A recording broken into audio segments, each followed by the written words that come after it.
कोटा में जय मिनेश आदिवासी यूनिवर्सिटी की तत्वावधान में चल रही western zone inter university cricket tournament में आज 18 जनवरी का दिन है। आईटीएम ग्वालियर और सावित्रीबाई फुले यूनिवर्सिटी गुजरात की टीम के बीच में मैच चल रहा है। इस मैच के उद्घाटन समारोह के मुख्य मेहमान के रूप में कृषि विश्वविद्यालय कोटा के कुलपति डॉक्टर अभय व्यास जी हमारे बीच में है, जो स्वयं भी एक शानदार क्रिकेट खिलाड़ी रहे अपने ज़माने के, और अभी भी आप एक तरह से खिलाड़ियों के बीच में रहकर अपने आप में खिलाड़ियों का उत्साह भी बढ़ाते हैं और स्वयं भी स्वस्थ और मस्त रहते हैं। एग्रीकल्चर यूनिवर्सिटी के वीसी हैं, तो मुझे वो लाइन याद आती है कि we proud to be son of farmer. उस चीज़ को आप जीते हैं। देश और दुनिया की बहुत बड़ी नॉलेज आपके बीच में है। सर, जय मिनेश यूनिवर्सिटी के ग्राउंड पर इंटर यूनिवर्सिटी क्रिकेट टूर्नामेंट के इस आयोजन को किस तरीके से देखते हैं? आज खिलाड़ियों से मिलकर आप स्वयं भी खिलाड़ी रहे हैं, तो कैसा महसूस करते हैं?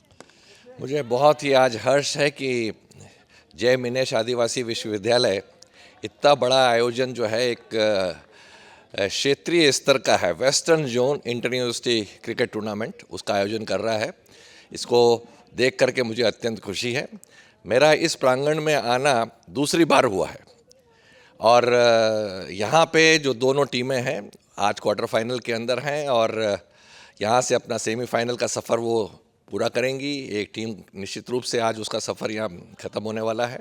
उन दोनों टीमों के प्रत्येक खिलाड़ियों, उनके कोच, एम्पायर के साथ में मिल कर के मुझे बहुत ही खुशी और एक बहुत ही अंदर उमंग जगी है। उसका कारण ये रहा है कि ना मुझे अपना खुद का 40 से 50 वर्ष पुराना खुद का करियर मेरे को याद आ गया कि जब हमें ना 10-12 साल की उम्र से लेकर के 22-23 साल की उम्र तक 10-12 साल तक है ना क्रिकेट के लिए इतने दीवाने थे और क्रिकेट भी हम अच्छा खेलना चाहते थे और साथ में ये भी चाहते थे कि हमारा शिक्षा के अंदर भी हमारी पकड़ अच्छी रहे और शिक्षा में भी हम अच्छा करें। तो मैं आपसे बताना चाहूँगा कि सुबह 4 बजे उठ कर के 7 बजे तक मैं पढ़ता था और उसके बाद 8 बजे से लेकर शाम 4 बजे तक क्रिकेट खेलता था। तो इतना हमारे में उत्साह रहता था। घर वाले भी देखते थे कि भाई है ना, जो बेटा है वो दोनों ही विधाओं के अंदर एक अच्छा स्थान बनाना चाह रहा है। तो ये वो समय आज याद आ गया और निश्चित रूप से जब यादें पीछे जाती हैं तो वो बचपन भी याद आता है और उस समय की बातें भी याद आती हैं और शरीर और दिमाग दोनों तरोताज़ा हो जाते हैं। बिल्कुल। तो आज दोनों को आपने तरोताज़ा भी किया है। अब सर मैं बात करूंगा कृषि विश्वविद्यालय के कुलपति के नाते, एक शिक्षक, शिक्षार्थी, प्रोफेसर, कुलपति तक का सफ़र किस तरीके से रहा? जो प्रारंभिक शिक्षा रही, माता पिता के संस्कार मिले, अलग अलग देश प्रदेश में आपने अलग अलग इंस्टीट्यूट में सेवाएं भी दी, शिक्षाएं भी ली, तो उस सफ़र को बताएं सर। मेरा करीब करीब पूरा बचपन जो है वो जोबनेर, जो जयपुर के अंदर एक कस्बा हुआ करता था, अब तहसील के रूप में परिवर्तित हो गया है। 1966 दिसंबर माह से लेकर के आपका नाम 1983 तक का पूरा समय मेरा जोबनेर का रहा और पहली कक्षा से लेकर के बीएससी एजी तक पूरा 15 साल का सफ़र जो है मेरा जोबनेर का रहा। मुझे आज उस बात का बहुत ना गर्व है और अभिमान है कि मेरा जोबनेर इसके साथ में नाता रहा और ना इतने अभावों के अंदर हम रहे, लेकिन है ना बहुत कुछ सीखने को मिला और आज भी जोबनेर नाम हमारे साथ जुड़ा हुआ है, तो ये हमारे लिए गर्व की बात है। उसके बाद मैं एमएससी पीएचडी करने के लिए दिल्ली में जो पूसा संस्थान है IARI, Indian institute of agriculture research, उसमें मैं गया। एमएससी पीएचडी मैंने वहाँ करी और करीब 1.25 साल के लिए मैंने नाबार्ड में असिस्टेंट डेवलपमेंट ऑफिसर के रूप में कार्य किया। अलग अलग जगह पे मैं रहा, लेकिन मुझे लगा कि मुझे वापस आना एकेडमिक्स में जाना चाहिए, क्योंकि मेरी एकेडमिक्स में परफॉर्मेंस हमेशा से मैं मेरिटोरियस रहा हूँ। पहली दूसरी मेरी पोजीशन हमेशा क्लास में रही, तो मैंने कहा एकेडमिक्स में वापस जाऊँ। तो एकेडमिक्स में आने का जब मैंने निर्णय लिया तो उस समय मेरे पास में assistant professor Rajasthan agriculture university Bikaner जो थी और उसकी जो पोस्टिंग थी वो मुझे ARS बोरखेड़ा कोटा के लिए थी। तो मैं एज असिस्टेंट प्रोफेसर मेरी 1 नवंबर 1989 के अंदर बोरखेड़ा, जिसके ऊपर अभी विश्वविद्यालय स्थापित है, वहीं पे मेरी पहली पोस्टिंग थी। हालांकि मैं वहाँ 4 महीने ही रहा और उसके बाद मेन कैंपस जो था यूनिवर्सिटी का, Rajasthan college of agriculture Udaipur, वहाँ गया। वहाँ करीब 10.5 साल में रहा। बीच में मेरा एसोसिएट प्रोफेसर में भी प्रमोशन हुआ 1996 में और यहाँ से मेरा जो एंट्री हुई वो आईसीआर के अंदर, उसका सोयाबीन का जो इंस्टीट्यूट इंदौर में है, वहाँ पे प्रिंसिपल साइंटिस्ट के रूप में अक्टूबर 2000 में हुई। वहाँ करीब 9.5 साल रहा और उसके बाद मैं head division of agronomy IRI बन करके मैं नई दिल्ली गया, जहाँ से मैंने अपनी MSc और PhD की थी। उसी डिपार्टमेंट का, डिवीज़न का मुझे हेड बनने का सौभाग्य मिला, सेवा करने का सौभाग्य मिला। और उसके बाद में मैं assistant director general human resource management के रूप में ICAR का जो हेड क्वार्टर है उसमें मुझे करीब 8.5 साल मैंने अपनी सेवाएं दी।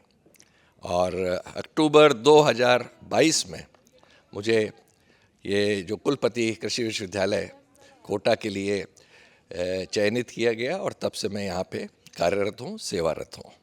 सर, कृषि विश्वविद्यालय कोटा की कार्यप्रणाली, उसके स्वरूप और उसकी कुछ विशिष्ट उपलब्धियों के बारे में एज ए VC बताएं। कृषि विश्वविद्यालय कोटा की जो स्थापना है वो 2013 में हुई, 14 सितंबर 2013 में हुई। तो लगभग 11 वर्ष ये पूरे कर चुका है। और उस 11 वर्षों में से 2 वर्ष का जो है ना कार्यकाल रहा है, 2.25 वर्ष का, वो मेरे कुलपति रहते हुए रहा है।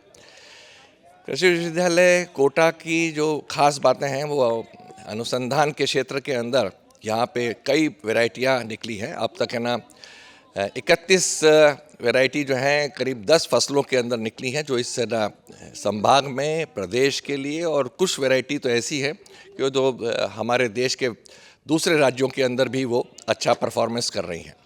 दूसरा, यहाँ पे सीड प्रोडक्शन का जो कार्य है वो हमेशा से अच्छा रहा है और उसको मैंने और गति प्रदान करी है। और करीब 15,000 क्विंटल उन्नत किस्म का विभिन्न फसलों का बीज जो है प्रतिवर्ष उत्पादित किया जाता है, जो कि किसानों की उत्पादकता बढ़ाने में, आय बढ़ाने के अंदर सहायक है। बहुत सी विधाएं और भी हैं, करीब है ना 275-76 जो ऐसी तकनीकें हैं जो हमारे विश्वविद्यालय से पिछले 10-11 वर्षों के अंदर निकली हैं और अलग अलग फसलों के अंदर वो उत्पादन और उत्पादकता बढ़ाने के अंदर सहायक हो रही हैं। 3 बातें ये अनुसंधान की विशेष हैं। उसके साथ में हमारे यहाँ पे 3 संगठक कॉलेजेस हैं, जिसमें college of horticulture and forestry जो है वो झालावाड़ के अंदर 2004 के अंदर स्थापित हुआ था, और एग्रीकल्चर जो कॉलेज कोटा का उम्मेदगंज के अंदर है वो 2018 में स्थापित हुआ है, और एक तीसरा हिंडोली के अंदर कॉलेज ऑफ एग्रीकल्चर 2021 में स्थापित हुआ है।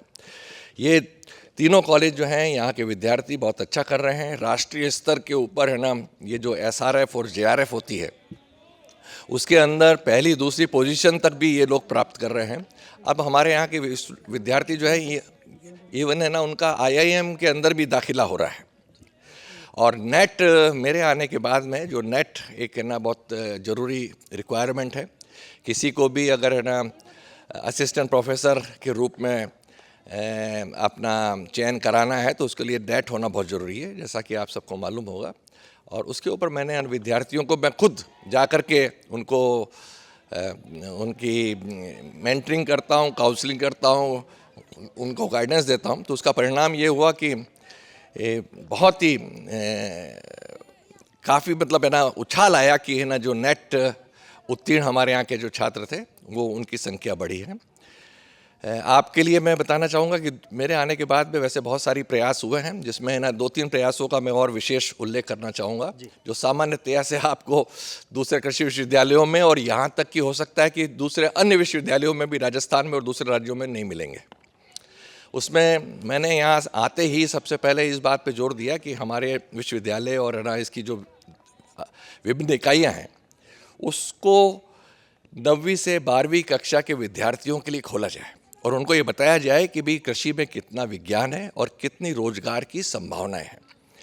आपको बताते हुए मुझे हर्ष है कि है ना करीब 2 साल के अंदर मेरे विशेष प्रयासों से 10,000 से भी ज़्यादा 9वीं से 12वीं कक्षा के जो विद्यार्थी हैं वो इन ना हमारे विश्वविद्यालय की विभिन्न इकाइयों का भ्रमण किया है, म्यूज़ियम का भ्रमण किया है, और ना वो बड़े अपने भविष्य के बारे में बड़े संतुष्ट हैं कि भाई हमें मेडिकल और इंजीनियरिंग के अलावा एक एग्रीकल्चर है जिसके बारे में हमारी जो धारणाएं थी वो अच्छी नहीं थी। यहाँ आने के बाद, देखने के बाद, मिलने के बाद में और जानने के बाद में ये धारणाएं हमारी परिवर्तित हुई है।